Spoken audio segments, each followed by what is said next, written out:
बिस्मिल्लाहिर्रहमानिर्रहीम। आज हम फिज़िक्स क्लास 11 का चैप्टर 3 का नेक्स्ट टॉपिक पढ़ेंगे, जो कि है वेलोसिटी से रिलेटेड, टाइप्स ऑफ वेलोसिटी, और इससे रिलेटेड सारी बातें इस लेक्चर में हम कवर करेंगे। The time rate of change of displacement of a body is called velocity.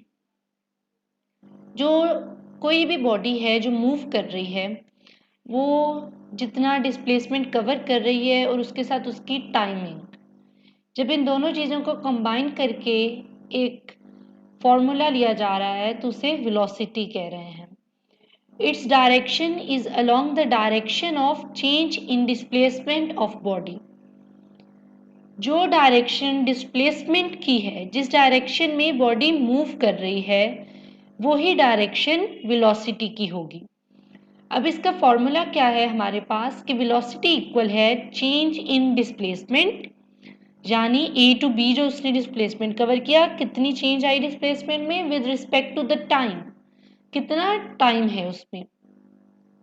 तो velocity is equal to change in displacement divided by change in time, यहाँ डिस्प्लेसमेंट डिवाइडेड बाय टाइम।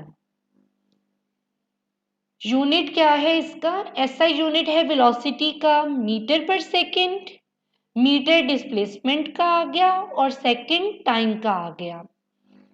यहाँ पे metre पर second है ये।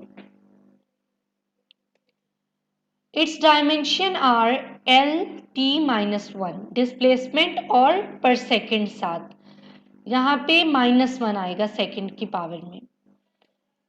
It is a vector quantity, ये vector quantity है क्योंकि हमने कहा इसकी डायरेक्शन है डिस्प्लेसमेंट की डायरेक्शन में, and its direction is along the direction of change of displacement delta D. Average velocity, the ratio of the total displacement covered by body to the total time taken to cover this displacement is called as average velocity। Ratio ले रहे हैं total displacement जो body ने cover किया, किसके साथ? Total time taken के साथ। टोटल डिस्प्लेसमेंट लिख दिया, टोटल टाइम से डिवाइड कर दिया, तो हमारे पास एवरेज वेलोसिटी आ जाएगी।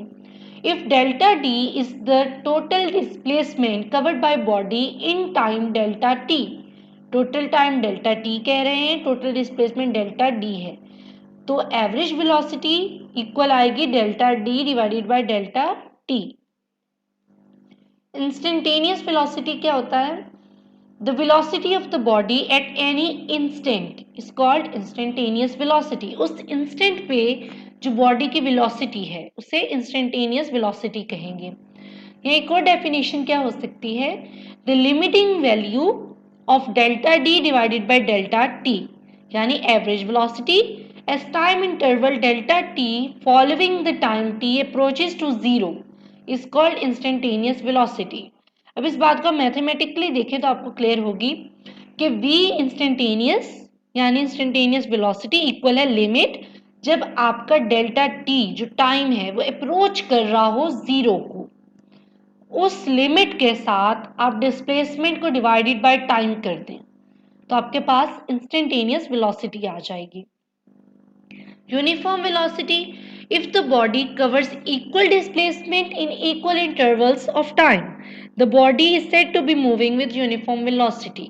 यानी उसकी डिस्प्लेसमेंट और उसका टाइम इक्वल चल रहे हैं, यानी 1 मीटर तो उसी हिसाब से उसका टाइम। नॉन यूनिफॉर्म वेलोसिटी फिर क्या होगी? नॉन यूनिफॉर्म वेलोसिटी का सेकंड नेम क्या है? वेरिएबल वेलोसिटी, जो वेरी कर रही है। If the body covers unequal displacement in equal interval of time, the body is said to be moving with non-uniform velocity। यानी वेलोसिटी वही जा रही है जो यूनिफॉर्म वेलोसिटी में बिलफर्ज हमारे पास थी, लेकिन हमारे पास अब डिस्प्लेसमेंट वो डिफरेंट कवर कर रहा है, टाइम उसी हिसाब से चल रहा है, टाइम तो चेंज नहीं होगा ना, वो 1 सेकेंड 2 सेकेंड 3 सेकेंड चल रहा है। डिस्प्लेसमेंट चेंज हो सकती है कि 1 सेकेंड में 20 मीटर कवर किया है या 1 मीटर कवर किया है, तो अब जो इंटरवल ऑफ टाइम है, टाइम तो अपने हिसाब से चल रहा है बट डिस्प्लेसमेंट जो है वो टाइम के इक्वल नहीं आ पा रही। So this one is non uniform velocity और we can say variable velocity.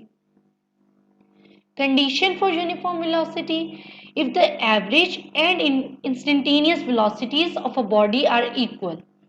अगर एवरेज और इंस्टेंटेनियस दोनों वेलोसिटीज एक दूसरे के इक्वल हैं, the body is moving with uniform velocity. या दूसरी कंडीशन क्या है, हम उसको और किस तरह से बता सकते हैं कंडीशन को, if the instantaneous velocity does not change the body is said to be moving with uniform velocity. अगर इंस्टेंटेनियस वेलोसिटी चेंज ना हो रही हो, यूनिफॉर्म रह रही हो, तो जो बॉडी है हम कहेंगे ये यूनिफॉर्म वेलोसिटी के साथ मूव कर रही है। ये था हमारा आज का लेक्चर। आई होप आपको ये टॉपिक क्लियर हुआ होगा। अगर आपकी कोई भी कंफ्यूजन है तो आप कमेंट सेक्शन में पूछ सकते हैं। वीडियो को लाइक करें, कमेंट करें, शेयर करें और चैनल को ज़रूर सब्सक्राइब करें।